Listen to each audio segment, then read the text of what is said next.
Studio Lovers, tanggal 7 Oktober 2021 lalu, Presiden Jokowi resmi melantik 3.103 pasukan Komcat di Pusdiklat Pasus, Bandung, Jawa Barat. Komcat atau komponen cadangan adalah warga sipil yang mengikuti serangkaian latihan militer. Pembentukan satuan baru ini diamanatkan oleh Undang-Undang Nomor 23 Tahun 2019 tentang Pengelolaan Sumber Daya Nasional untuk Pertahanan Negara atau PSDN. Intinya nih, Komcat bukan wajib militer. Anggotanya mendaftar secara sukarela untuk menjadi bagian dari satuan pengamanan. Nah, seperti apakah wujud Komcat yang baru-baru ini diresmikan oleh Presiden? Yuk, kalian simak ya video kita berikut ini. Tapi sebelum kita lanjut, jangan sampai lupa ya untuk menekan tombol subscribe dan aktifkan juga lonceng notifikasinya agar kamu tidak ketinggalan info lainnya dari Studio Langit.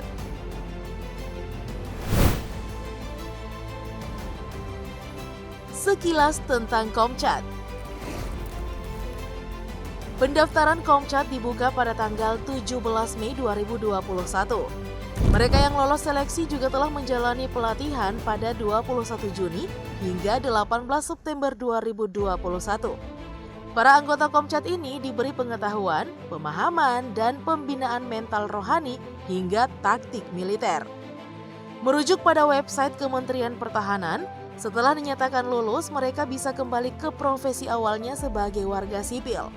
Nantinya nih, TNI akan memanggil untuk melakukan penyegaran atau pelatihan kembali minimal selama 12 hari dalam setahun untuk memastikan kemampuan anggota Komcat tetap terjaga.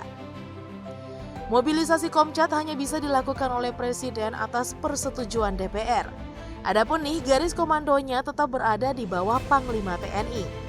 Jika sedang tidak bertugas, anggota Komcat tetap terikat pada hukum positif yang berlaku, selayaknya masyarakat sipil lainnya.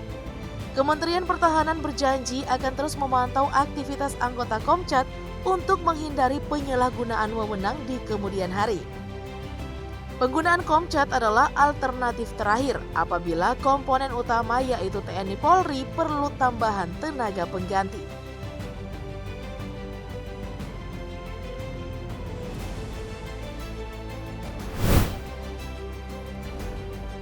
Perbandingan Komcat dengan satuan sipil negara lain serta pro kontranya.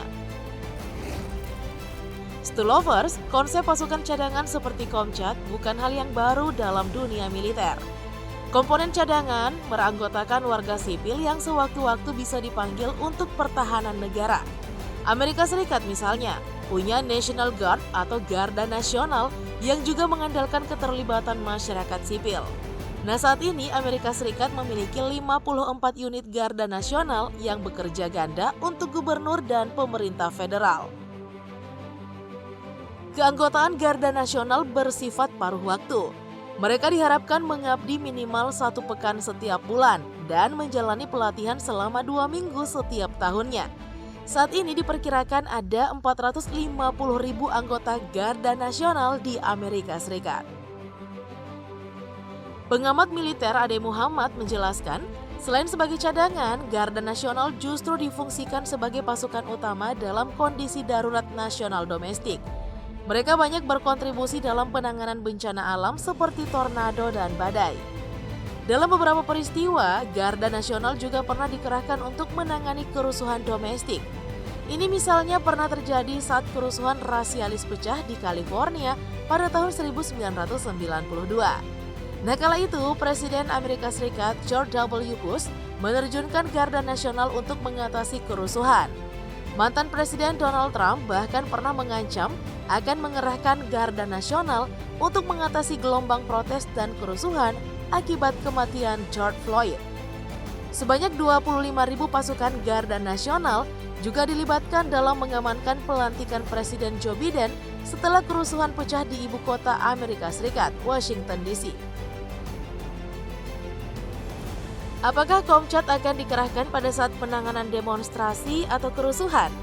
Nah, di titik inilah Komcat dianggap kontroversi oleh sebagian kalangan, utamanya nih para aktivis HAM.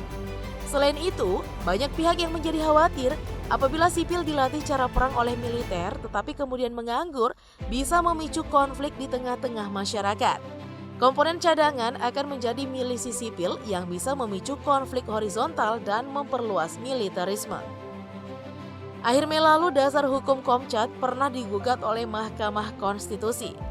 Ada 6 poin masalah dalam 14 pasal di Undang-Undang PSDN. Di antara masalah-masalah itu adalah luasnya makna ancaman membuat Komcat dikhawatirkan bisa dikerahkan untuk menghadapi sesama warga sipil dengan dalih ancaman dalam negeri, sehingga memicu konflik horizontal.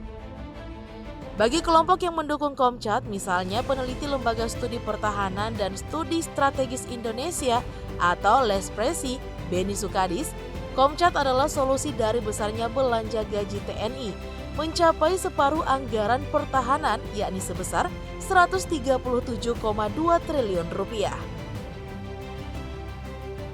Dengan adanya pasukan cadangan ini, negara tidak perlu lagi memiliki tentara aktif yang berlimpah, kata Beni Sukadis. Nah, Stolovers, itulah sekilas tentang Komcat ini. Gimana nih menurut pendapat kalian? Tuliskan ya di kolom komentar, sekalian juga tekan tombol like dan share video ini. Sampai jumpa lagi di video selanjutnya. Bye-bye!